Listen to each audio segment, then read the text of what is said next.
Hello friends, welcome back to this channel. लक्ष्य तक आपके साथ। कैसे हैं आप सभी? उम्मीद है बेहतर होंगे।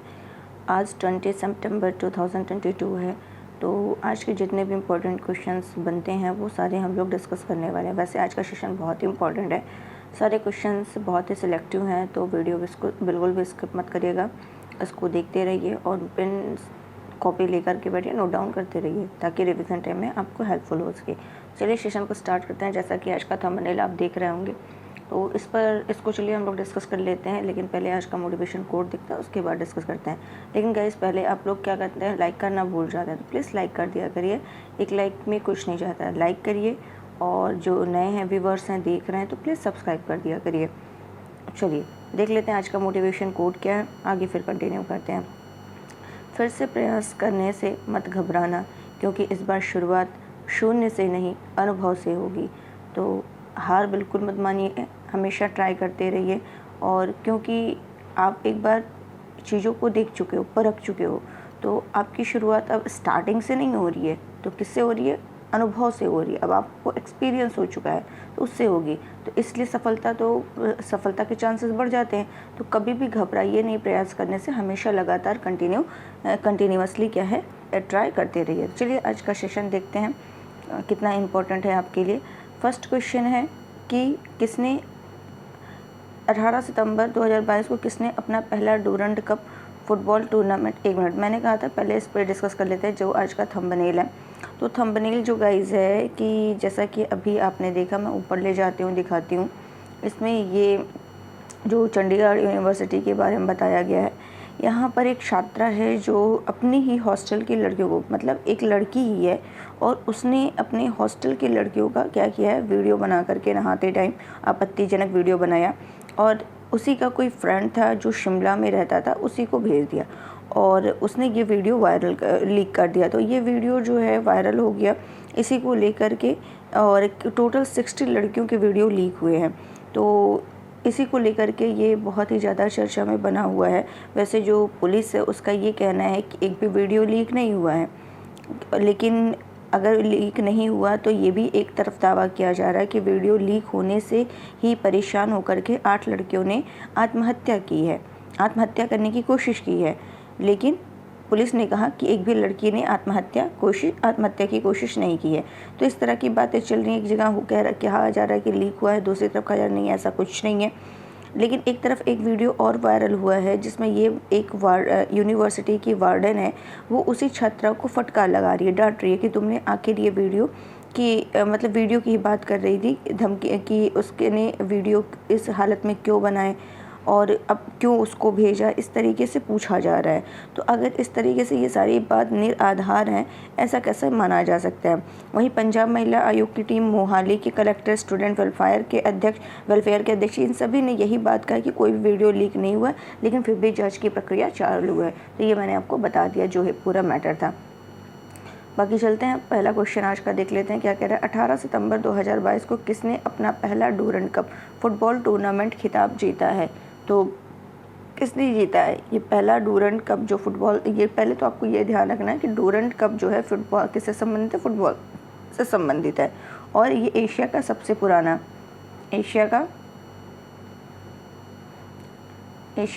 पुराना है। ये भी आपको ध्यान रखना है, एशिया का सबसे पुराना ये है। और इसमें जो जीता है तो ये किसके बीच हुआ था, पहले ये देख लेते हैं। जो फाइनल मैच ये आपका बेंगलुरु और मुंबई सिटी के बीच हुआ, जिसमें बेंगलुरु जो है विजेता और मुंबई सिटी हार गई। तो मुंबई सिटी से बेंगलुरु, मतलब मुंबई सिटी जो है हार गई बेंगलुरु से, तो बेंगलुरु विजेता हुआ, मुंबई सिटी उप विजेता हुआ। और इस बेंगलुरु जो जीती है, इसके जो कप्तान हैं वो कौन थे? सुनील छेत्री। तो ये भी आपको ध्यान रखना है। अगर इतना पॉइंट आपको क्लियर हो गया होगा। अगर ये पूछा जाए इसका आयोजन कहाँ हुआ इस डूरंड कप का, जो अच्छा ये ध्यान रखना है कि कौन से नंबर का सत्र था, ये 131वां 131। और इसका आयोजन कहाँ हुआ है? तो इसका आयोजन पश्चिम बंगाल के साल्ट लेक स्टेडियम में हुआ है। साल्ट लेक स्टेडियम में हुआ है, स्टेडियम में हुआ है। और पहली बार इसका आयोजन कब हुआ था? पहली बार जो आयोजन हुआ था वो 1888 में हिमाचल प्रदेश में हुआ था।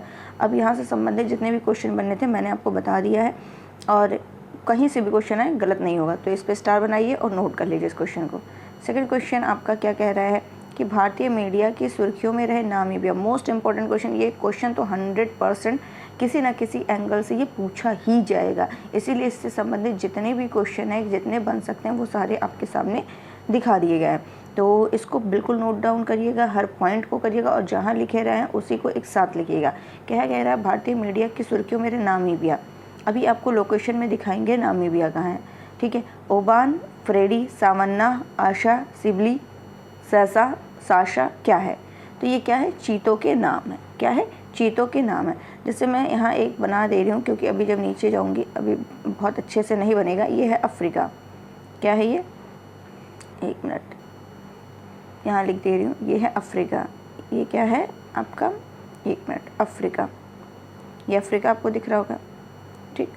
और यहीं पर आपका क्या है? नामीबिया। यहाँ क्या है? नामीबिया। अभी मैं आपको मैप में दिखा दूँगी, अभी तो मैं ऐसे रफली बना दे रही हूँ, नामीबिया। और आपका जो भारत है, हमारा जो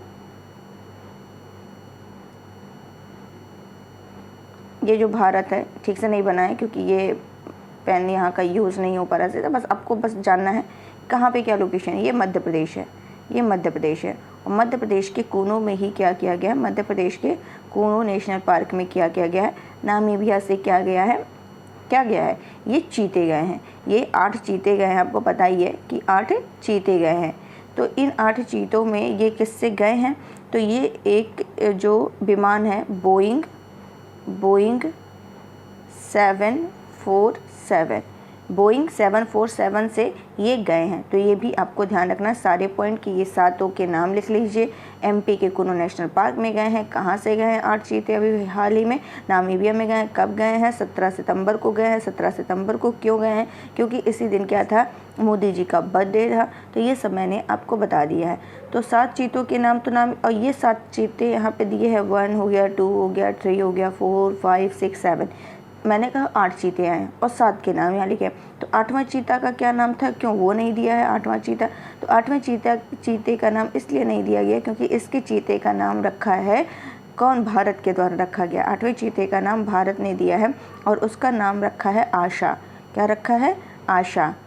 जो भारत के द्वारा नाम दिया गया है, और भारत मतलब पीएम के द्वारा नाम दिया गया, उसका नाम रखा गया आशा।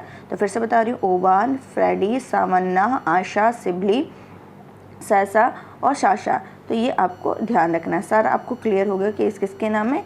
चीतों के नाम है। किसके नाम है? चीतों के नाम है। चलते हैं नेक्स्ट क्वेश्चन की तरफ। हाल ही में खबरों में रहे टाइफून, ये भी देख लेते हैं। टाइफून नानमाडोल ने निम्न में से किस देश में दस्तक दी है?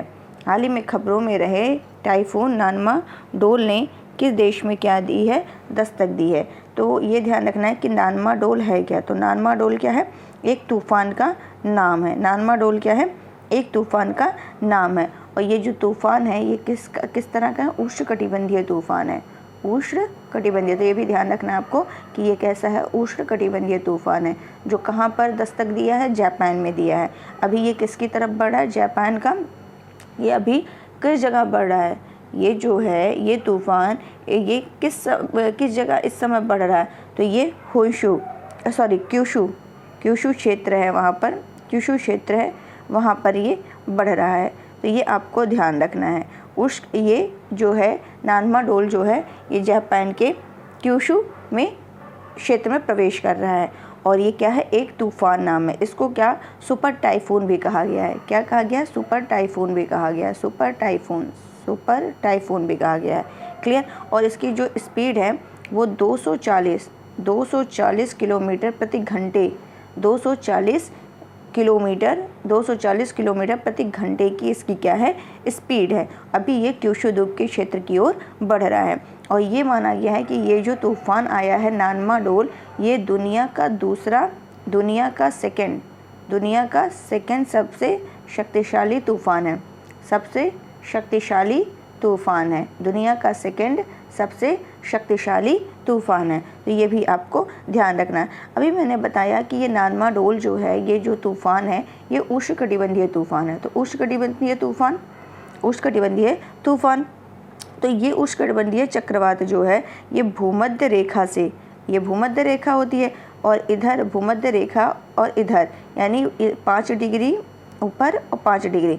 तो उष्णकटिबंधीय चक्रवात जो है, ये भूमध्य रेखा से स्पेशली देखा जाए तो 5 डिग्री से अधिक अक्षांशों पर क्या होते हैं, विकसित होते हैं। उष्णकटिबंधीय चक्रवात जो होते हैं वो आमतौर पर देखा जाता है तो 5 डिग्री से अधिक अक्षांशों पर विकसित होते हैं। और ये उष्णकटिबंधीय चक्रवात केवल दक्षिण अटलांटिक महासागर और दक्षिण पूर्वी प्रशांत महासागर, अब देखिए इस साइड ये अमेरिका है, ये अमेरिका है, इस साइड आपका अटलांटिक महासागर है, इस साइड आपका प्रशांत महासागर है, ठीक है। तो ये दक्षिण, ये उत्तरी अटलांटिक सागर, ये दक्षिणी अटलांटिक सागर, ठीक है। तो ये ध्यान रखना है। तो दक्षिण अटलांटिक महासागर और दक्षिण पूर्वी प्रशांत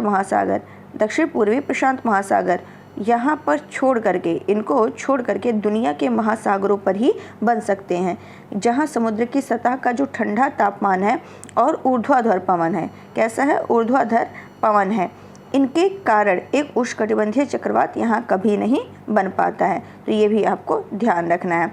अभी उत्तरी अमेरिका में भी एक तूफान ने दस्तक दी है, उत्तर अमेरिका, तो ये भी ध्यान रखिएगा। नॉर्थ अमेरिका में कौन से, नॉर्थ अमेरिका जो महाद्वीप है वहाँ पर ये लिखा है प्यूर्तो रिको जगह है, प्यूर्तो रिको, यहाँ पर जो तूफान आया है उसका नाम है फियोना।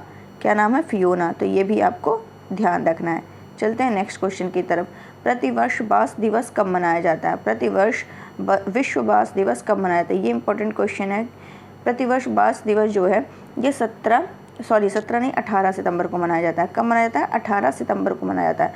प्रतिवर्ष विश्व बांस दिवस जो है ये कब मनाया जाता है? 18 सितंबर को मनाया जाता है। और इसकी जो स्थापना हुई थी ये कब हुई थी? इसकी स्थापना जो हुई थी ये हुई थी 2005 में। किसकी स्थापना? विश्व बांस दिवस की थोड़ी ना, विश्व बांस संगठन की, विश्व बांस संगठन की स्थापना। बांस संगठन की स्थापना कब हुई थी? 2005 में हुई थी। चलिए ठीक है, इसकी स्थापना मैंने कर दी।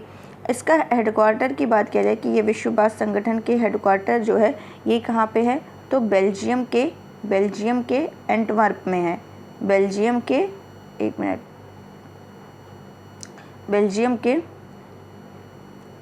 के हेडक्वार्टर की बात की जाए तो बेल्जियम के एंटवर्प में, एंटवर्प ये ए है, एंटवर्प में है। तो ये भी आपको ध्यान रखना है।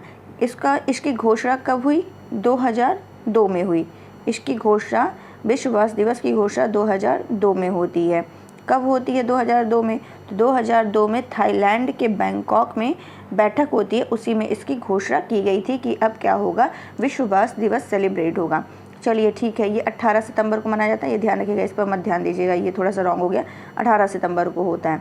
और ये इस बार की थीम क्या रखी गई? थीम इम्पोर्टेंट है, ध्यान रखिएगा। थीम जो है वो ज़्यादा इम्पोर्टेंट है। क्या थीम है? Bamboo for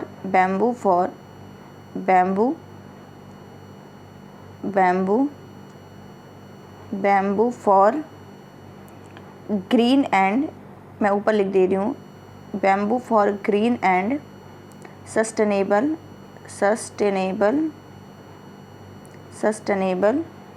development.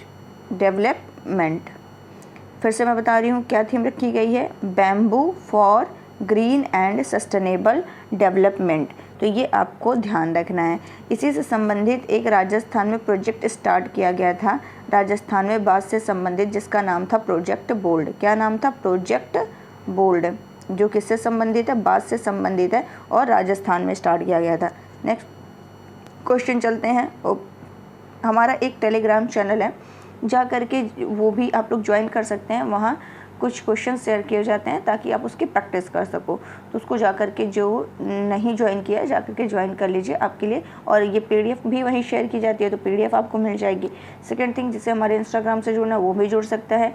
इन दोनों की लिंक आपको इस चैनल के डिस्क्रिप्शन बॉक्स में मिल जाएगी। तो चलिए क्वेश्चन को आगे डिस्कस करते हैं। बाकी जिसने अभी तक इस लेक्चर को लाइक नहीं किया प्लीज़ लाइक करिए और नए व्यूअर्स सब्सक्राइब कर दिया करिए। नेक्स्ट क्वेश्चन है, 18 सितंबर 2022 को किस राज्य ने नीति आयोग की तर्ज पर, किस राज्य ने नीति आयोग की तर्ज पर राज्य स्तरीय संस्थान स्थापित किए जाने की घोषणा की है?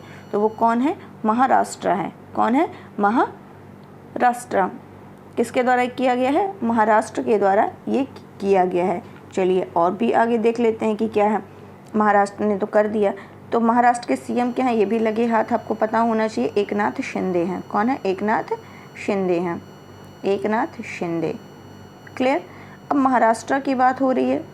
चलिए ठीक है, क्या किया? पहले ये यहाँ पे नीति आयोग टर्म दिया है, तो नीति आयोग के बारे में समझते हैं। नीति आयोग जो था ये योजना आयोग के स्थान पर आया था। योजना आयोग के स्थान पर आया था। कब आया था? 1 जनवरी 2015 को आया था। 1 जनवरी 2015 को नीति आयोग आता है। चलिए ठीक है, आ गया। अब नीति आयोग के जो हेड होते हैं, हेड कौन होता है? अध्यक्ष कौन होता है? तो खुद प्रधानमंत्री होते हैं यहाँ के अध्यक्ष। अगर नीति आयोग के सीईओ की बात करें, नीति आयोग के सीईओ कौन है? तो सीईओ जो होते हैं वो परमेश्वर अय्यर हैं। कौन है?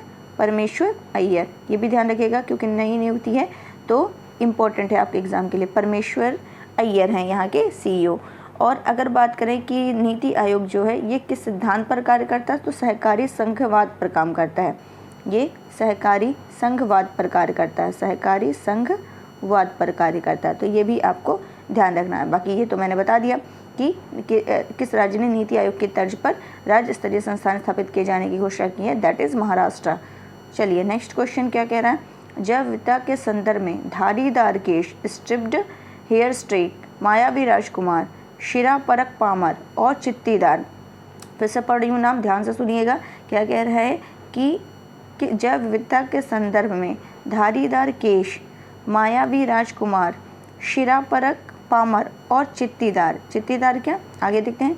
चित्तीदार पीला लांसर किससे संबंधित है? पीला लांसर किससे संबंधित? तो ये सब क्या हैं? बटरफ्लाइज हैं। ये सब क्या हैं? बटरफ्लाइज हैं, तितलियां हैं। आप इनको देख रहे होंगे, ये महाशय यहाँ दिख रहे हैं। इनका क्या नाम है? इनका नाम है रोशन उपाध्याय। रोशन उपाध्याय। ये the Hindu news, the Hindu से मैंने ये कवर किया है न्यूज़। ये क्या है? ये रोशन उपाध्याय ये अरुणाचल प्रदेश में एक कांस्टेबल हैं। एक कांस्टेबल हैं। कांस्टेबल है, ठीक है, ये कांस्टेबल हैं। तो इन्होंने ही तितलियों की 6 प्रजातियाँ, वो कौन सी 6 प्रजातियाँ हैं? फिर से मैं ऊपर कर दे रही हूँ, आप लोग ध्यान दीजिएगा, ये इंपॉर्टेंट है। यूपीएससी में ऐसे क्वेश्चन पूछ लेते हैं कि बताइए ये सब क्या है। जैसे अभी चीतों की मैंने नाम बताए, तो ये तितलियों के नाम हैं। जैसे क्या है, फिर से थोड़ा और नीचे करते हैं ताकि सारे दिख जाएं आपको। देखिए, एक मिनट, ये है, क्या है? धारीदार केश, मायावी राजकुमार, शिरा परक पामर और चित्तीदार पीला लांसर।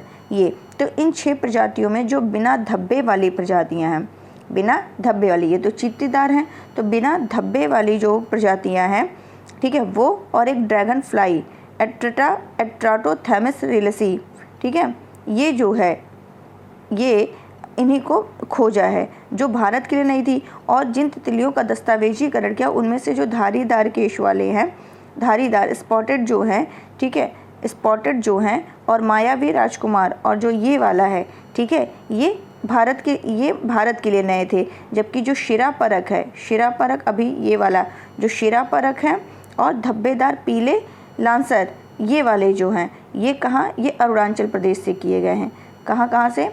एक मिनट, मैं फिर से बता रही हूँ कि यहाँ पर जो बिना धब्बे वाली प्रजातियाँ हैं, बिना धब्बे वाली प्रजातियाँ, ठीक है, और जो ड्रैगन फ्लाई एट्रोटोथेमिस रिलसी को रिकॉर्ड किया, ये भारत के लिए है। और इनमें से धारीदार केश और मायावी राजकुमार, ये भारत के लिए नए हैं, अभी जिसकी खोज की गई है, ये भारत के लिए नए हैं। जिसमें से शिरा परक पामर और ये चित्तीदार पीला लांसर, ये अरुणाचल प्रदेश से। तो ये इसी कांस्टेबल ने इनकी क्या की है? खोज की है, इसीलिए चर्चा में बने हुए हैं, ध्यान रखिएगा। चलते हैं नेक्स्ट क्वेश्चन की तरफ। देश में पहली बार किस राज्य की विधानमंडल सत्र में महिला विधायकों के लिए एक दिन आरक्षित किया गया है? तो वो कौन सा राज्य? ये है उत्तर प्रदेश। कौन सा राज्य? उत्तर प्रदेश। क्या है? 19 सितंबर से उत्तर प्रदेश विधानमंडल का मानसून सत्र स्टार्ट हो रहा है। मानसून सत्र 19 सितंबर से शुरू हो रहा उत्तर प्रदेश विधानमंडल का जो मानसून सत्र है, इसमें क्या किया गया है, जो महिला यहाँ पे जो महिला सदस्य होंगी, महिला विमेन मेंबर्स इन असेंबली, इनके लिए यादगार होने जा रहा है। क्या यादगार होने जा रहा है? इसमें इस सत्र में इस बार एक दिन केवल महिलाओं के नाम होगा, एक दिन सिर्फ महिलाओं के नाम होगा। यानी इस सत्र में सिर्फ महिला सदस्यों को बोलने की क्या की जाएगी, प्राथमिकता दी जाएगी। एक दिन महिलाओं को क्या किया जाएगा, विभिन्न विषय पर, विभिन्न टॉपिक पर बोलने का मौका दिया जाएगा। और ये जो विधानसभा है यहाँ पर कि उत्तर प्रदेश विधानसभा के जो अध्यक्ष हैं उनका नाम है सतीश महाना। क्या नाम है? सतीश महाना। ये भी आपको ध्यान रखना है। तो 19 सितंबर से ये शुरू होगा विधानमंडल सत्र का, 23 सितंबर तक कार्यक्रम घोषित किया गया है। 19 से 23 सितंबर तक का कार्यक्रम घोषित किया गया है और इसके दौरान 3 अध्यादेश के विधेयक के साथ कई नए विधेयकों को पास कराने की क्या है, तैयारी है। तो ये पूरा मैंने आपको इसके अंतर्गत बता दिया है। अगर यूपी के जो विधानसभा एंड विधान परिषद है, विधानसभा एंड विधान परिषद है, इसमें आपको ये जानना है कि विधानसभा में 403 सदस्य, ठीक है, जिसमें से 47 महिला। अब इसमें से कितनी है? 47, 403 में से 47 महिला हैं। और यहाँ बात करें विधान परिषद में तो 100 हैं और 100 में 6 महिला है, 100 में 6 महिलाएं हैं। 403 यहाँ सदस्य हैं जिसमें 47 महिलाएं हैं और विधान परिषद में 100 सदस्य हैं जिसमें 6 महिलाएं हैं। तो ये आपको ध्यान रखना है। तो 22 सितंबर, अभी मैंने बताया कि ये उस 22 सितंबर के बाद क्या होगा, प्रश्नकाल का समय आ जाएगा। अब 22 सितंबर के बाद यानी कि प्रश्नकाल के बाद 22 सितंबर के बाद यानी प्रश्नकाल के बाद क्या होगा, ये महिला से संबंधित मुद्दे महिलाएं ही केवल बोल सकती हैं और 3 से 8 मिनट का समय दिया जाता है, इसी में इनको बोलना रहेगा। तो ये भी आपको ध्यान रखना है। अब हम ये बात करेंगे कि कहाँ कहाँ द्विसदनीय विधानमंडल है। कहाँ पर द्विसदनीय विधानमंडल है? जहाँ पर विधानसभा और विधान परिषद दोनों हैं। तो क्या हो जाएगा, तेलंगाना, यू से उत्तर प्रदेश और बिहार और आपका ए से हो जाएगा आंध्र प्रदेश और के से हो जाएगा कर्नाटका। मतलब तेलंगाना, उत्तर प्रदेश, बिहार, आंध्र प्रदेश, कर्नाटका और एक छूट रहा है महाराष्ट्र। इन जगह कहाँ है, ये आपको ध्यान रखना है, यहाँ द्विसदनीय विधानमंडल। नेक्स्ट क्वेश्चन, कजाकिस्तान ने अपने देश की राजधानी नूर सुल्तान का नाम बदल करके क्या कर दिया है? नूर सुल्तान का नाम बदल करके अस्ताना कर दिया है। फिर ये कजाकिस्तान चर्चा में आ गया क्योंकि इसकी राजधानी पहले अस्ताना ही थी, लेकिन फिर इसने नूर सुल्तान नाम चेंज कर दिया गया था। अब इसने पुनः अपना जो ये वहाँ की कैपिटल है वो अस्ताना कर दिया है। अब उससे नूर सुल्तान को अस्ताना के नाम से जाना जाएगा। क्लियर? अब ये जो राजधानी के नाम चेंज करने की मांग है, ये सडनली नहीं हुआ कि चेंज हो गया, इसकी मांग बहुत पहले से की जा रही थी। और यहाँ पे 3 संशोधन हुए हैं, यहाँ पे अमेंडमेंट किया गया है यहाँ के संविधान में। तो 3 संशोधन हुए हैं। 3 संशोधन में पहला तो यहाँ की कैपिटल जो है नूर सुल्तान से अस्ताना कर दी गई। ठीक है, इतना क्लियर हो गया होगा। दूसरा चीज़ यहाँ पर क्या किया गया है, जो प्रेसिडेंट जो राष्ट्रपति हैं, इनका कार्यकाल 2 साल के लिए बढ़ा दिया गया, यानी 5 से बढ़ा करके 7 साल कर दिया गया। राष्ट्रपति का कार्यकाल 5 वर्ष से बढ़ाकर 7 साल कर दिया गया। और तीसरा क्या संशोधन हुआ है कि जो वहाँ का प्रेसिडेंट होगा वो रीइलेक्ट नहीं होगा। कहने का मतलब है कि राष्ट्रपति के दूसरे कार्यकाल पर भी रोक लगाता है। मतलब को यहाँ पर वो प्रेसिडेंट दोबारा रीइलेक्ट नहीं होगा, दोबारा चयनित नहीं होगा, नहीं इसका चुनाव होगा, ये आपको ध्यान रखना है। तो ये मैंने आपको तीनों बता दिया, 3 संशोधन हुए, तीनों आपको बता दिया। ये नूर सुल्तान जो है ये कजाकिस्तान की राजधानी होने के साथ ही देश का दूसरा सबसे बड़ा शहर भी है, ये भी आपको ध्यान रखना है। और इसे सोवियत संघ के ज़माने में ही साल 1961 तक इसको अकमोलिंस्क, उसके बाद 1990 तक सेलिनोग्राद के नाम से भी जाना जाता था। कजाकिस्तान की आज़ादी के बाद इसे 1998 तक अकमोला के नाम से बुलाया गया। तो कई नाम इसके हैं, तो ये आपको बहुत ज़्यादा नहीं, बस इतना आप ध्यान रखिए कि पहले नूर सुल्तान था, नूर सुल्तान से अस्ताना किया गया, अस्ताना से फिर नूर सुल्तान किया गया, तो ये चल ही रहा है। बाकी 3 संशोधन कौन कौन से हुए मैंने आपको एग्जैक्टली जो हुआ वो मैंने सारा आपको बता दिया है, ठीक है। अब हम ये आपको बताने जा रहे हैं, यहाँ पे है आपका मैप मैंने ले लिया है, आप देख ही लीजिए।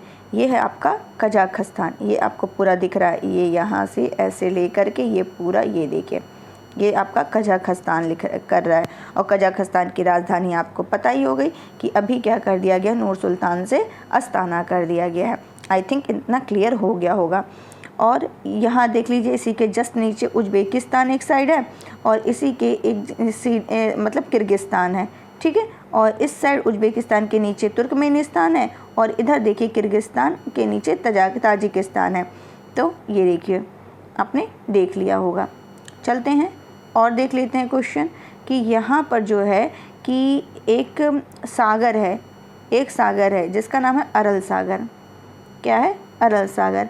अब शायद आपको नहीं दिख रहा होगा, थोड़ा मैं बड़ा कर दूँ, ये देखिए ये अरल सागर दिख रहा है ना, अरल सागर। तो अरल सागर जो है ये कजाकिस्तान, ये कजाकिस्तान है और कजाकिस्तान और ये उज्बेकिस्तान, ये देखिए उज्बेकिस्तान यही है ना। तो उज्बेकिस्तान और कजाकिस्तान के बीच में कौन सा सागर है? अरल सागर है। कजाकिस्तान और उज्बेकिस्तान के बीच कौन सा सागर है? अरल सागर। मोस्ट इम्पॉर्टेंट क्वेश्चन, तो इसको आप पूरा छाप लीजिएगा। चलते हैं अपने नेक्स्ट क्वेश्चन की तरफ। नेक्स्ट क्वेश्चन चलिए, ये देखिए यहाँ पे पहले ये देखिए अस्ताना, तो ये आपको मैप मैंने दिखा दिया है। चलते हैं नेक्स्ट क्वेश्चन की तरफ। नेक्स्ट क्वेश्चन देख लेते हैं हम लोग। हाल ही में कौन सा राज्य खाद्य सुरक्षा एटलस प्रकाशित करने वाला देश का तीसरा राज्य बन गया? अब यहाँ बोल रहा है देश का तीसरा राज्य बन गया, यानी कहने का मतलब है 2 पहले से ही यहाँ विद्यमान है। चलिए ठीक है, तो 2 पहले कौन से विद्यमान है वो हम लोग देख लेते हैं। जो यहाँ पे 2 पहले से विद्यमान है वो है Bihar and second is Odisha. Bihar, Orissa. तब तीसरा कौन सा अभी फ़िलहाल बन गया है? तो that is Jharkhand. That is Jharkhand. यानी तीसरा जो जारी किया है, राज्य खाद्य सुरक्षा एटलस जारी किया है, वो कौन सा है? झारखंड है। अब ये ध्यान रख, झारखंड के सीएम कौन है ये भी लगे हाथ जान लीजिए, हेमंत सोरेन है। हेमंत सोरेन, हेमंत सोरेन, ठीक है। तो ये क्लियर होगा। अगर इसके उद्देश्य की बात करें कि राज्य खाद्य सुरक्षा एटलस जारी करने का क्या मतलब उद्देश्य क्या है, तो जहां खाद्यान्न का संकट है उसे दूर करने के लिए प्रकाशित किया जाता है। ये भी ध्यान। अब ये एटलस से संबंधित कुछ और आपके माइंड में आ रहा होगा कि बर्ड एटलस भी जारी किया गया था। बर्ड एटलस ये किसके द्वारा जारी किया गया था? ये केरला के द्वारा जारी किया गया था, तो ये भी आप ध्यान रखिएगा। चलते हैं आज का लास्ट क्वेश्चन। हाल ही में कौन सा देश श्रीलंका का सबसे बड़ा द्विपक्षीय ऋणदाता देश बन गया है? हाल ही में कौन सा देश श्रीलंका का सबसे बड़ा द्विपक्षीय ऋणदाता देश बन गया है? तो वो कौन बन गया है? भारत बन गया है। कौन बन गया है? भारत। तो ये भी इम्पोर्टेंट क्वेश्चन है, ध्यान रखिएगा। क्या हुआ था 2017 से 21 तक, 2017 से 21 के बीच चीन जो था, चीन श्रीलंका का सबसे बड़ा द्विपक्षीय ऋणदाता रहा। कब से कब तक? 2017 से 21 तक, 4 साल तक। कितने साल तक? 4 साल तक ये जो है चीन जो था वो श्रीलंका का सबसे बड़ा द्विपक्षीय ऋणदाता रहा। फिर क्या होता है 2021 में चीन ने क्या किया? 947 मिलियन अमेरिकी डॉलर उसको दिए थे, ठीक है। तो ये आपको ध्यान रखना है। लेकिन यहाँ अगर देखा जाए 2022 में क्या होता है, श्रीलंका में संकट आना स्टार्ट हो जाता है। कौन सा संकट? आर्थिक दृष्टि से संकट, खाद्यान्न का आपने सुना ही था, मैंने डिस्कस भी किया था न्यूज़ में। राजनीतिक संकट, इस तरीके से सारे संकट विराजमान हो जाते हैं, विद्यमान हो जाते हैं उसके लिए। फिर इन 4 महीने में भारत के द्वारा बहुत सारे मदद दी जाती है, चाहे वो आर्थिक दृष्टि से हो, किसी भी दृष्टि से हो। दवा पहुंचाया जाता है, खाद्यान्न दिया जाता है, ईंधन दिया जाता है, उर्वरक दिया जाता है, सब कुछ प्रदान किया जाता है, ठीक है। तो इस दृष्टि से देखा जाए तो भारत जो है इन कुछ ही महीनों में श्रीलंका का सबसे बड़ा क्या बन गया है? ऋणदाता उभर करके सामने आया है। तो ये भी आपको ध्यान रखना है। ये श्रीलंका का है, ये देख लीजिए श्रीलंका का।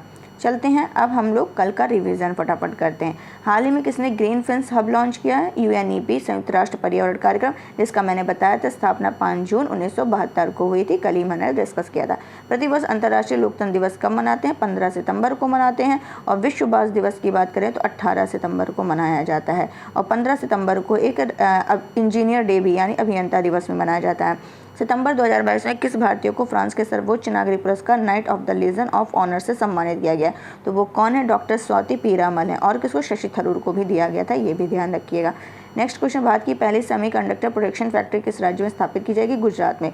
समुद्री खीरे के बारे में बताना है, ये कौन से सही हैं? ये समुद्री अकशेरुकियां हैं जो केवल खारे पानी में पाए जाते हैं। इस जीव को वन्यजीव संरक्षण अधिनियम 1972 की अनुसूची 1 के तहत